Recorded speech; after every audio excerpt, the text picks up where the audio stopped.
Shriram Samarth 14 November. प्रपंच भगवंताचा आहे असे जाणून करावा. हे जे सर्व जग दिसते त्याला कुणीतरी नियंता आहे असे तुम्हाला वाटते का? एखाद्या नास्तिकाला विचारले की हे जग कुणी निर्माण केले, तर तो काय सांगेल? तर 5 भौतिक तत्वांपासून त्याची उत्पत्ती झाली आहे. पण ही तत्वे कुणी निर्माण केली त्यावर तो सांगेल ते मात्र काही कळत नाही. पण जे कळत नाही त्याला सुद्धा कुणीतरी करता असलाच पाहिजे. म्हणून देव नाही हे कोणालाही म्हणता येणार नाही.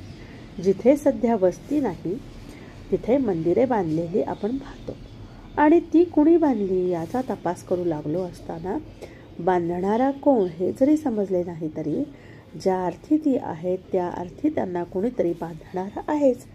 म्हणून जगाचा कुणीतरी करता हा असलाच पाहिजे. तो कोण हे आपल्याला समजत नाही इतकेच.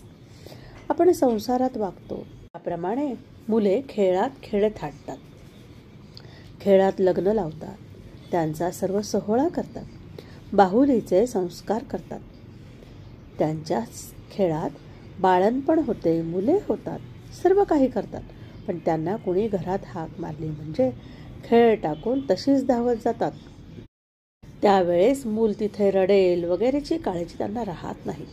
असेच आपण संसारात वागावे. जर सर्वच देवाने केले आहे तर त्याचे पालनही तोच करतो आणि संहारही करणारा तोच असतो. तर मग आपल्याला तरी त्याने दिलेल्या संसारात काही बरे वाईट झाले म्हणून सुखदुःख मानण्याचा काय अधिकार आहे? समजा आपण एक घर भाड्याने घेतले आहे, त्याचे आपण बरीच वर्षे भाडे भरीत आहोत.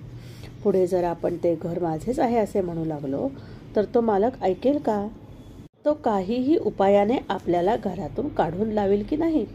तसेच आपले प्रपंचात झाले आहे.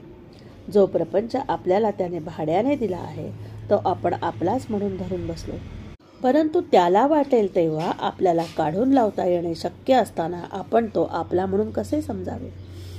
तर तो त्याचा आहे असे समजून वागावे. जेव्हा तो आपल्याला न्यायला येईल तेव्हा जाण्याची आपली तयारी ठेवावी.